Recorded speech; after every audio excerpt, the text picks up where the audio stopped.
가장 중요한 거는 고의가 있느냐 없느냐. 현주 건조물 방화 미수죄라고 합니다. 네. 이게 뭔가요? 사람이 살거나 살 수 있는 그런 건물에 방화를 했느냐 아니면은 빈 헛간에 했느냐. 피해가 매우 크다면은 오히려 징역을 가서 차라리 사는 게 나을 수도 있는 상황이 벌어질 수가 있겠죠. 큰 드럼통 같은 데다가 장작 넣고 공사장에서 이렇게 하잖아요. 이게 죄가 될 수도 있고 안 될 수도 있어요. 안녕하세요. 엄진척 변호사입니다. 제 담뱃불로 인해 화재가 났는데 처벌받나요? 이 사람은 처벌이 되긴 하는데 첫 번째로는 고의가 있냐 과실이 있냐에 따라 달라지고 손해가 크냐 작으냐 또는 인명손해나 뭐 사상이 있었느냐 없었느냐 사람이 살거나 살 수 있는 그런 건물에 방화를 했느냐 아니면은 빈 헛간에 했느냐 거기에 따라서 형량이 많이 달라질 수가 있죠. 고의가 없으면 사실상 벌금에 그칠 가능성이 크고요. 피해자와 합의가 된다면은 기소유예 될 수도 있는 사안이죠. 가장 중요한 거는 고의가 있느냐 없느냐. 고의가 있으면 방화죄, 없으면 실화죄.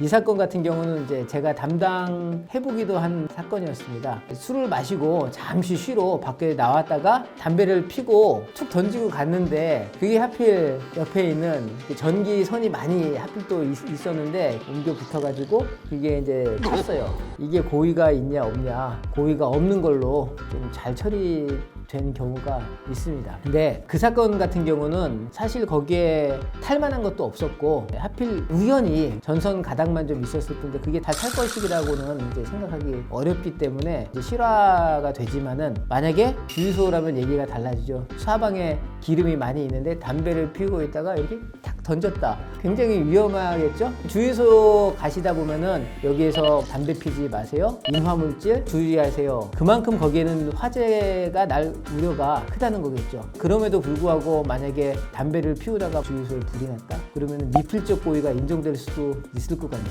중과실이 있다고 볼 수가 있기 때문에 처벌이 될 수도 있는 경우가 될 수가 있겠죠. 어디서 담배를 버렸느냐가 되게 중요하죠. 예전에는 건조할 때 담뱃불로 해서 산불도 많이 났잖아요. 손해가 엄청 크기 때문에 실화죄 자체로는 징역이나 뭐 이런 걸 갈 사안은 아니지만은 피해가 매우 크다면은 오히려 징역을 가서 차라리 사는 게 나을 수도 있는 상황이 벌어질 수가 있겠죠. 재산상 손해가 막 수십억이 났다. 그러면은 배상을 많이 해야 되기 때문에 이제 좀 조심해야죠. 1월, 2월 이럴 때 지력 회복을 위해서 논밭을 태우는 것으로 이렇게 알고 있는데 일부러 불을 내는 거지만 방화죄는 아니죠. 왜냐면은 미리 태울 만큼을 딱 정해놓고 그 이상으로 불이 번지지 않게 하기 위한 거기 때문에 그것을 방화죄로 처벌하기는 이제 어렵지 않나 이렇게 보는 거죠. 현주 건조물 방화 미수죄. 처벌될까 무서워요. 내용이 이제 현주 건조물 방화 미수죄라고 합니다. 네. 이게 뭔가요? 말 자체가 어렵죠. 현주 건조물이라고 하는 것은 현재 주거할 수 있는 건조물, 집을 포함해서 이런 건물 이런 것들을 통틀어서 얘기를 하는 거거든요. 이제 숙식할 수 있는 정도가 되는 건물 이렇게 생각을 하시면 되겠습니다. 사람이 살건 살지 않건 그거는 상관없습니다. 초가집 이런 것도 현주 건조물이 될 수가 있겠죠. 그다음 방화죄는 그러한 장소에다가 불을 확 질러버리는 거예요. 고의로. 그다음 미수는 질르려고 했는데 이게 불에 타지는 않은 거. 그렇게 생각을 하시면 되겠습니다. 그 미수가 뭐냐? 대표적으로 요즘에 글로리 보셨어요? 글로리? 글로리에 동훈이가 나오고 동훈이 엄마가 나오잖아요. 동훈이네 집에서 엄마하고 이제 옥신각신하면서 싸웠죠. 블루스타를 갖다가 끓이고 있었던 것 같은데 엎으니까는 다 탔잖아요. 어쨌든 그 사례가 전형적인 현주 건조물 방화죄입니다. 그 매개체에 불이 붙어가지고 불이 나기 시작했다. 그러면 이제 방화가 되는 거고 붙기 전이라면 미수로 볼 수가 있는 거죠. 미수는 형을 감경 또는 면제할 수 있거든요. 그것은 이제 판사의 재량이기 때문에 딱 봐서 이게 좀 너무 심한 경우다. 또 다시 할 것 같다. 그러면 감경 안 해줘도 할 수 없죠. 하지만 미수가 되면은 보통 감경해 줍니다. 근데 현주 건조물 방화죄는 굉장히 형량이 세요. 무기 또는 3년 이상의 징역이거든요. 그러니까는 감경해 줘도 절반으로 한다고 해도 1년 반 이상의 징역 또는 감경을 하더라도 1년 반 이상이 될 가능성이 높단 말이죠. 술을 먹고 기억이 안 난다고 했답니다. 범죄자가. 그럴 때는 어떻게 돼요? 그렇다면은 이제 고의가 없어서 뭐 과실로 했다는 건데 술 먹고 뭐 했다고 해도 잘 봐주지는 않습니다. 뭐 예전에도 그랬지만은 뭐 술을 마셨다고 해서 감경되거나 뭐 면제되거나 이런 건 거의 없다고 보시면 됩니다.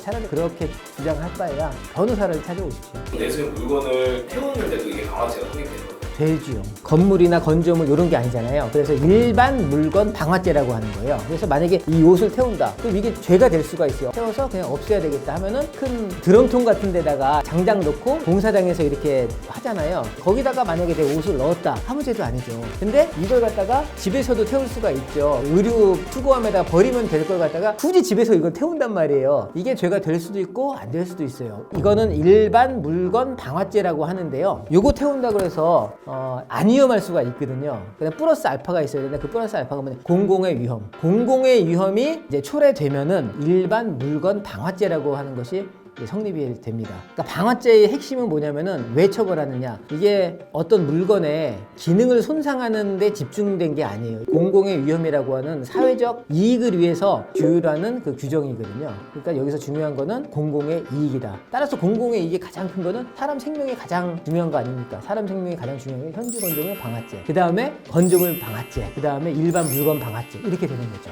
문화재 같은 경우도 역시 형법에 따라서 이게 왜 현주할 수 있느냐, 공용이냐, 뭐 그런 거에 따라서 다를 수 있는데 거기에다가 2분의 1을 가중시킵니다. 그 근거는 문화재보호법에 따라서 가중하는 겁니다. 이렇게 보시면 되겠습니다.